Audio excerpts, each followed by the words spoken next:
ఇవాళ ఉభయ సభల్ని ఉద్దేశించి తెలంగాణ గవర్నర్ తమిళిసై సౌందరరాజన్ ప్రసంగిస్తారు. కాంగ్రెస్ సర్కార్ కొలువుదీరాక గవర్నర్ తొలి ప్రసంగం కావడంతో ఉత్కంఠ నెలకొంది. మరోవైపు ఇవాళ బీఏసీ సమావేశం జరుగుతుంది. అసెంబ్లీ సమావేశాల ఎజెండాను నిర్ణయిస్తామని ముఖ్యమంత్రి రేవంత్ రెడ్డి చెప్పారు.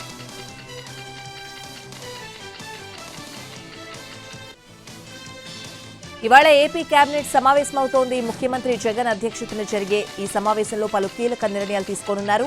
తొలుత 14న మంత్రివర్గ సమావేశం నిర్వహించాలని భావించిన కొన్ని కారణాలతో ఇవాళ్టికి మార్చారు. ఉదయం 11 గంటలకు సచివాలయంలోని బ్లాక్ 1లో మంత్రివర్గం సమావేశమవుతుంది. మిచెంగ్ తుఫాన్, పంట నష్టం, ప్రభుత్వం చేపట్టిన సహాయ పునరావాస కార్యక్రమాలపై చర్చిస్తారు. జనవరి 1 నుంచి 3,000 రూపాయలకు పెన్షన్ పెంపు, వైఎస్ఆర్ చేయూత, వైఎస్ఆర్ ఆసరా పథకాలకు నిధుల విడుదల సహా పలు కీలక అంశాలపై చర్చ జరిగే అవకాశం ఉంది. మాజీ సీఎం కేసీఆర్ ఇవాళ యశోద ఆసుపత్రి నుంచి డిశ్చార్జ్ అవుతారు. సోమాజిగూడ నుంచి నందినగర్లోని తన ఇంటికి వెళ్తారు. 6 నుంచి 8 వారాల పాటు రెస్ట్ అవసరమని సూచించారు డాక్టర్లు. వారం క్రితం కేసీఆర్ తన ఫామ్ హౌస్ లో జారిపడడంతో తుంటి ఎముక విరిగింది. సర్జరీ చేసిన డాక్టర్లు కేసీఆర్ ఆరోగ్యంపై ఎప్పటికప్పుడు మానిటర్ చేశారు. వారం పాటు ఆయన హాస్పిటల్లోనే ఉన్నారు. రోజు ఫిజియోథెరపిస్ట్ ఆధ్వర్యంలో నడుస్తూ ఎక్సర్సైజ్ చేశారు. కేసీఆర్ ఇవాళ డిశ్చార్జ్ అయి ఇంటికి వెళ్తారని హాస్పిటల్ వర్గాలు తెలిపాయి. తెలంగాణలో ఆర్టీసీ బస్సుల్లో ఉచిత ప్రయాణం చేస్తున్న మహిళలకు కొన్ని సూచనలు చేశారు అధికారులు. ఇవాల్టి నుంచి 0 టికెట్ తీసుకోవాల్సిందేనని అన్నారు. ఇందుకోసం ఆధార్ సహా ఏదైనా గుర్తింపు కార్డు తప్పనిసరిగా వెంట తీసుకువెళ్లాల్సి ఉంటుంది. కండక్టర్లకు ఆ కార్డుల్ని చూపించడంతో పాటు 0 టికెట్ తీసుకోవాల్సిందేనని టీఎస్ఆర్టీసీ మహిళా ప్రయాణికులకు సూచించింది. ఇవాళ ఉదయం నుంచి ఈ నిబంధన అమల్లోకి వస్తుంది.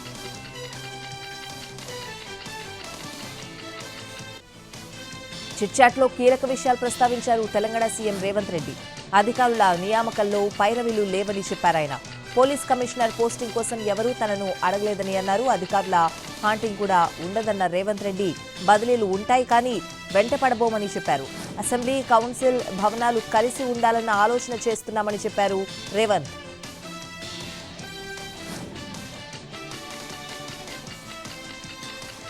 పార్టీ అనుబంధ విభాగాల పదవులు భర్తీ చేసింది వైసీపీ. ఇప్పటికే యువ, మహిళా విభాగాల కార్యవర్గాన్ని ప్రకటించింది. తాజాగా మరో 6 విభాగాల కార్యవర్గాలు ఫైనల్ చేసింది. పార్టీ బీసీ సెల్ రాష్ట్ర అధ్యక్షుడిగా జంగా కృష్ణమూర్తిని, ఉపాధ్యక్షులుగా డోలా జగన్, కాండ్రు కమల, బి హరిప్రసాద్ను నియమించింది. మొత్తం 39 మందితో బీసీ సెల్ కార్యవర్గాన్ని ఏర్పాటు చేసింది. క్రిస్టియన్ మైనార్టీ విభాగం అధ్యక్షుడిగా ఎం జాన్సన్, 3 ఉపాధ్యక్షులతో పాటు 42 మందితో కార్యవర్గం ఏర్పాటు చేసింది. ఇక పార్టీ మైనార్టీ విభాగం రాష్ట్ర అధ్యక్షుడిగా ఖాదర్ బాషా, ఉపాధ్యక్షులుగా ఫారూక్, హంజా, హుసైనిని నియమించింది. మరో 38 మంది సభ్యులతో మైనార్టీ కార్యవర్గం ఏర్పాటు చేసింది వైసీపీ.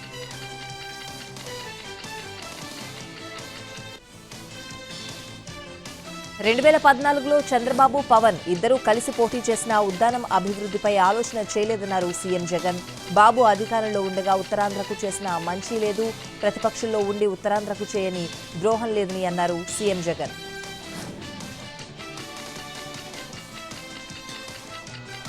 మరో దశాబ్ద కాలం పాటు జనసేన పొత్తుతో ముందుకు వెళ్తేనే ఏపీని కాపాడుకోగలమన్నారు పవన్ కళ్యాణ్. రాష్ట్ర విభజన, వైసీపీ పాలనతోనూ ఏపీ నష్టపోయిందని అన్నారాయన.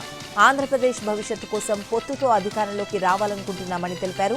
మంగళగిరితో మైనార్టీలతో సమావేశమైన పవన్ బీజేపీతో పొత్తు ఉన్న జనసేనకు సపోర్ట్ చేయాలని అన్నారు.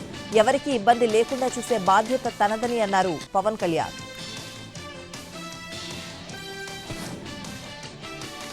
వైసీపీ ఎంపీలు కేంద్ర ఎన్నికల కమిషన్ను కలిశారు. టీడీపీ దొంగ ఓటర్లను చేర్చిందంటూ ఈసీకి ఫిర్యాదు చేశారు. ఎంపీ విజయసాయిరెడ్డి నేతృత్వంలో కేంద్ర ఎన్నికల సంఘాన్ని కలిశారు. ఏపీలో టీడీపీ నేతలు 40,76,580 దొంగ ఓట్లను ఓటర్ జాబితాలో చేర్చారని కంప్లైంట్ చేశారు. ఒకే ఫోటోతో ఇంటి పేరు మార్చి అవకతవకలకు పాల్పడ్డారని చెప్పారు.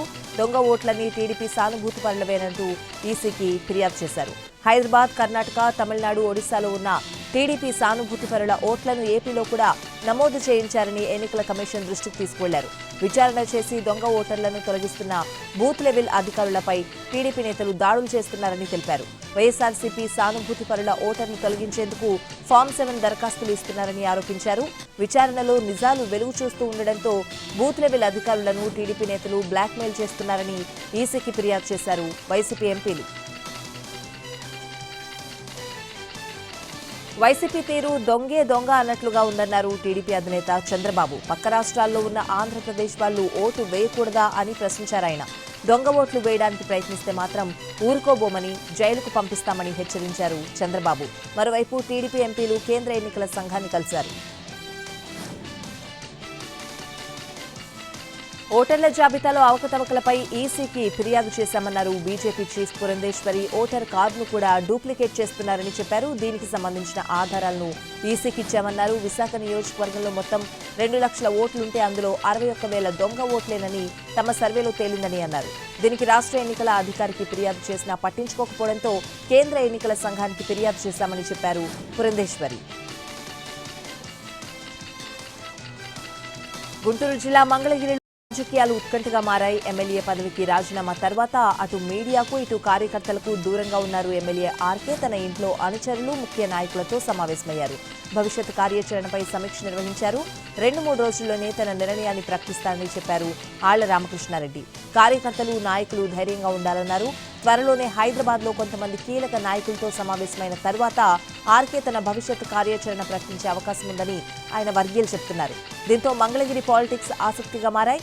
ఆర్కే హైదరాబాద్లో కలవబోయే నేతలెవరు, ఆర్కే భవిష్యత్ కార్యాచరణ ఏ విధంగా ఉండబోతోందన్నది ఉత్కంఠ రేపుతోంది.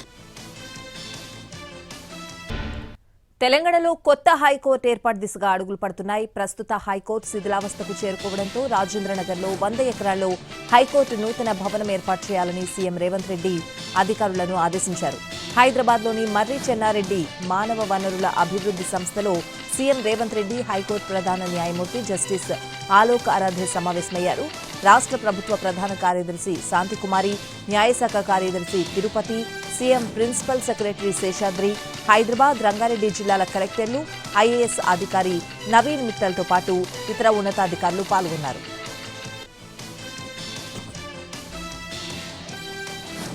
తెలంగాణ ప్రభుత్వం పెండింగ్ సాగునీటి ప్రాజెక్టులపై రివ్యూ నిర్వహించింది.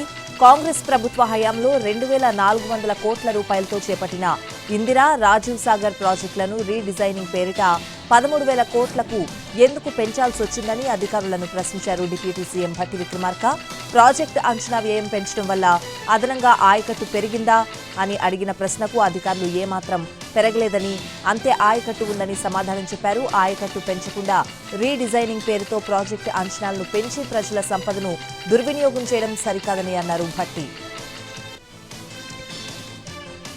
ఏపీలో మార్చి 1 నుంచి 15 వరకు ఇంటర్ పరీక్షలు నిర్వహిస్తున్నామని విద్యాశాఖ మంత్రి బొత్స సత్యనారాయణ ప్రకటించారు. ఉదయం 9 గంటల నుంచి మధ్యాహ్నం 12 గంటల వరకు పరీక్షలు జరుగుతాయని తెలిపారు. ఒకరోజు ఇంటర్ ఫస్ట్ ఇయర్ పరీక్ష, మరుసటి రోజు ఇంటర్ సెకండ్ ఇయర్ పరీక్ష నిర్వహించేలా షెడ్యూల్ చేశామన్నారు. కాళేశ్వరం అక్రమాలపై ఖచ్చితంగా విచారణ జరుపుతామన్నారు మంత్రి ఉత్తమ్ కుమార్ రెడ్డి. 1,000 కోట్లు పెట్టి కట్టిన మేడిగడ్డ 2-3 ఏళ్లలోనే ఎందుకు కుంగిందో దానికి కారణాలేంటో బయటపెడతామని అన్నారాయన. ప్రాజెక్టును ఎవరు అప్రూవ్ చేశారో, ఎవరు డిజైన్ చేశారో, ఏ ఏజెన్సీలకు ఇచ్చారో అన్నింటిపైన ఎంక్వైరీ ఉంటుందని అన్నారు మంత్రి ఉత్తమ్ కుమార్ రెడ్డి. తెలంగాణ అసెంబ్లీ స్పీకర్గా గడ్డం ప్రసాద్ కుమార్ ఏకగ్రీవమయ్యారు. అసెంబ్లీ స్పీకర్గా గడ్డం ప్రసాద్ కుమార్ ను ప్రకటించారు ప్రొటెం స్పీకర్ అక్బరుద్దీన్. ఆయనకు అధికార, విపక్ష సభ్యులు అభినందనలు తెలిపారు. స్పీకర్ ఏకగ్రీవానికి మద్దతిచ్చిన విపక్షాలకు ధన్యవాదాలు తెలిపారు CM Revanth Reddy, deputy CM Bhatti. గడ్డం ప్రసాద్ అతి సామాన్యమైన కుటుంబం నుంచి వచ్చి ఉన్నత స్థాయికి చేరుకున్నారని కొనియాడారు. స్పీకర్ను ఏకగ్రీవంగా ఎన్నుకోవాలని కేసీఆర్ తమకు ఆదేశాలిచ్చారని తెలిపారు కేటీఆర్. సచివాలయంలో పలువురు మంత్రులు బాధ్యతలు స్వీకరించారు. వేద పండితుల మంత్రోచ్చరణల మధ్య ఒకేసారి 7 మంత్రులు సచివాలయంలో ఆసీనులయ్యారు. వేద పండితుల మంత్రోచ్చరణల మధ్య ఈ కార్యక్రమాలు జరిగాయి. ఆ తర్వాత ఆయా శాఖలకు సంబంధించిన ఫైళ్లపై సంతకాలు చేశారు. మహాలక్ష్మి పథకానికి నిధుల విడుదలపై ఆర్థిక మంత్రి భట్టి విక్రమార్క తొలి సంతకం, రాజీవ్ ఆరోగ్యశ్రీ నిధుల విడుదలకు 2వ సంతకం చేశారు. కాంగ్రెస్ ఇచ్చిన హామీలను వెంటనే అమలు చేయాలని డిమాండ్ చేశారు బీజేపీ ఎమ్మెల్యే రాజాసింగ్. కాంగ్రెస్ 6 గ్యారంటీలతో అధికారంలోకి వచ్చిందని అన్నారు ఆయన. 6 గ్యారంటీలకు నిధులు కాంగ్రెస్ ఆఫీస్ నుంచి తెస్తారా లేక ఇటలీ నుంచి తెస్తారో చూడాలని అన్నారు బీజేపీ ఎమ్మెల్యే రాజాసింగ్. మంత్రి ఆదిమూలపు సురేష్ ను కొండెపి ఇన్ఛార్జిగా ప్రకటించడాన్ని ఆ నియోజకవర్గ వైసీపీ నేతలు వ్యతిరేకిస్తున్నారు. మార్కాపురంలోని జార్జ్ కాలేజ్లో సర్పంచ్లు, ఎంపీపీలు, జెడ్పీటీసీలు మంత్రి సురేష్ తో అంతర్గతంగా సమావేశమయ్యారు. మంత్రి సురేష్ ను యర్రగొండపాలెం ఎమ్మెల్యే అభ్యర్థిగా కొనసాగించాలని 5 మండలాల ప్రజాప్రతినిధులు డిమాండ్ చేస్తున్నారు. యర్రగొండపాలెం ఎమ్మెల్యేగా కొనసాగించకపోతే మూకుమ్మడిగా రాజీనామా చేస్తామని హెచ్చరిస్తున్నారు వైసీపీ నేతలు. చంద్రబాబు ముందస్తు బెయిల్ పిటిషన్లపై ఏపీ హైకోర్టులో విచారణలు వాయిదా పడ్డాయి. ఐఆర్ఆర్ కేసులో చంద్రబాబు వేసిన ముందస్తు బెయిల్ పిటిషన్పై సిఐడి తరపున వాదనలు పూర్తయ్యాయి. అడ్వకేట్ జనరల్ శ్రీరామ్ వాదనలు వినిపించారు. చంద్రబాబు తరపున న్యాయవాది సిద్ధార్థ లూద్రా వాదనలు వినిపించారు. తదుపరి వాదనలు వినేందుకు విచారణను వచ్చే సోమవారానికి వాయిదా వేసింది హైకోర్టు. ఏపీ ప్రభుత్వం సకాలంలో సూచనలు చేయకపోవడంతో రైతులు నష్టపోయారని ఆరోపించారు చంద్రబాబు. కరువు, తుఫాన్తో తీవ్రంగా నష్టపోయి అప్పులపాలయ్యారని అన్నారు. ఇంత విధ్వంసం జరిగితే 703 కోట్ల రూపాయల మేర పంట నష్టం వాటిల్లిందని కేంద్రానికి నివేదించడమేంటని రాష్ట్ర ప్రభుత్వాన్ని ప్రశ్నించారు చంద్రబాబు.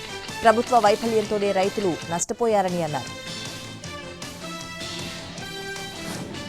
రైతులను ప్రభుత్వం ముంచేసిందని, ఆదుకోవట్లేదని చంద్రబాబు చేసిన ఆరోపణలకు కౌంటర్ ఇచ్చారు వ్యవసాయ మంత్రి కాకాణి గోవర్ధన్ రెడ్డి.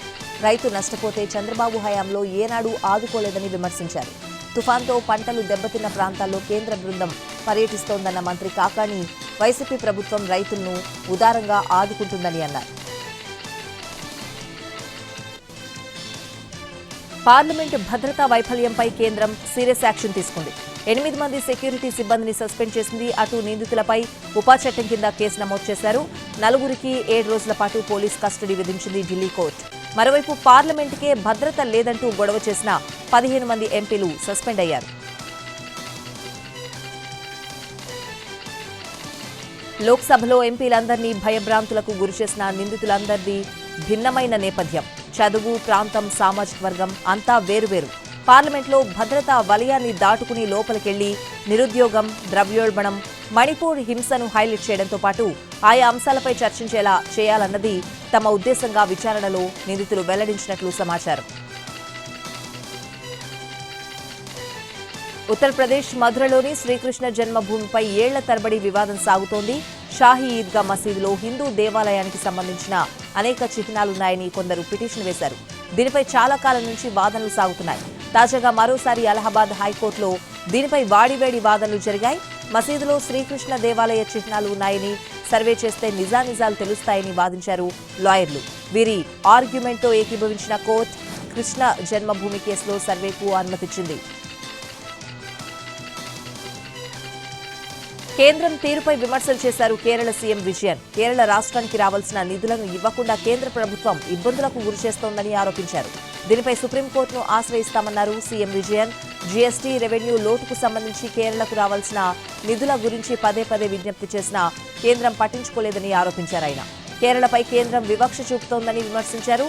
కేంద్రం చర్యలతో ఏర్పడిన సంక్షోభం నివారణకు తక్షణ సాయంగా 26,226 కోట్లు అవసరమవుతాయని అన్నారు సీఎం పినరయి విజయన్. సిక్కింలో మంచు బీభత్సం కొనసాగుతోంది. తూర్పు సిక్కింలోని పర్వత ప్రాంతాల్లో మంచులో చిక్కుకుపోయిన 1,217 మందిని ఇండియన్ ఆర్మీ రక్షించింది. భారత సైన్యంలోని త్రిశక్తి దళాలు రెస్క్యూ ఆపరేషన్ నిర్వహించాయి. మంచులో చిక్కుకున్న వందలాది మందిని సురక్షిత ప్రాంతాలకు తరలించారు. వాళ్ల కోసం ప్రత్యేక శిబిరాలను ఏర్పాటు చేశారు. ఆహారం, వైద్య సదుపాయాలు కల్పించినట్లు ఆర్మీ అధికారులు తెలిపారు. మంచులో చిక్కుకున్న వారిలో చాలా మంది మహిళలు, చిన్నారులు, వృద్ధులు ఉన్నారు. ప్రతికూల పరిస్థితులను తట్టుకోలేక చాలా మంది స్పృహ కోల్పోయారని, వారికి వెంటనే ప్రాథమిక చికిత్స అందించినట్టు ఆర్మీ అధికారులు తెలిపారు. తెలుగు రాష్ట్రాలను చలి వణికిస్తోంది. ఉష్ణోగ్రతలు పడిపోతూ ఉండడంతో చలి అంతకంతకు పెరుగుతోంది. ఉష్ణోగ్రతలు తగ్గడానికి తోడు శీతల గాలులు బెంబేలెత్తిస్తున్నాయి. ఇంట్లో ఉన్నప్పటికీ జనంలో వణుకు మాత్రం తగ్గలేదు. కొందరు చలి మంటలను ఆశ్రయిస్తున్నారు. స్వెట్టర్లు, రగ్గులు కప్పుకున్నా చలి మాత్రం వాయించేస్తోంది. జనం గజగజ వణికిపోతున్నారు.